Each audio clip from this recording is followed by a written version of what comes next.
Les pénuries de carburant perdurent au Cameroun, plongeant le pays dans une crise énergétique sans précédent. Le ministre de l'Eau et de l'Énergie, Gaston Elundou Essomba, a récemment réagi face à la situation critique, pointant la météo comme responsable de la catastrophe logistique. Désolé de vous interrompre, ce rapport peut contenir des commentaires soumis au choix de l'auteur. S'il vous plaît, si vous êtes nouveau sur cette chaîne, veuillez vous abonner et activer la cloche de notification. De cette façon, vous serez averti lorsque nous publierons de nouveaux rapports sur cette même chaîne. Merci. Les jours se sont écoulés sans réponse claire du gouvernement, et les ministres qui s'étaient retenus jusque-là ont finalement répondu à la pression croissante. La principale raison de cette perturbation est le retard dans l'arrivée de 3 navires transportant les produits mentionnés ci-dessus en raison de conditions météorologiques et maritimes défavorables, ce qui a entraîné une interruption du chargement de navire à navire de ces navires pendant 4 jours, a-t-il déclaré. Ce matin, un port américain.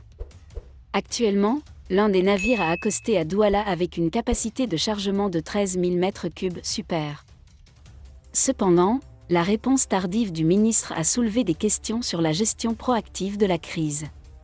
Les critiques affirment que les avertissements sur la situation ont été lancés il y a 2 semaines, soulevant des questions sur la capacité du gouvernement à réagir. À l'heure où les citoyens recherchent des réponses concrètes, la question de la responsabilité du gouvernement devient cruciale. Dans un premier temps, le manque de carburant provoqué par des conditions météorologiques défavorables se transforme en scandale logistique, qui met en évidence la nécessité d'une gestion plus efficace des ressources énergétiques du pays.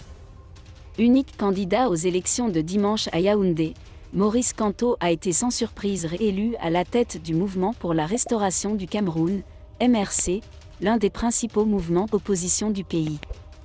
Cette victoire écrasante, avec plus de 99% des voix, a fait de Kamto le candidat naturel du parti pour l'élection présidentielle de 2025.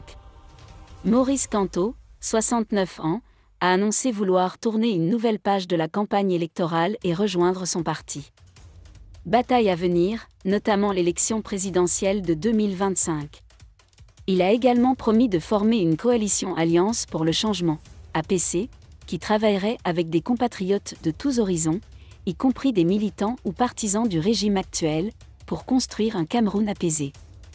Un parcours politique caractérisé par la contestation. Lors de l'élection présidentielle de 2018, Maurice Kamto a obtenu 14,23% des voix, contre 71,28% pour le président sortant Maurice Kamto. Si vous avez aimé cette vidéo, merci de liker, partager, commenter et surtout vous abonner à la chaîne. Et on se retrouve très vite pour une prochaine vidéo.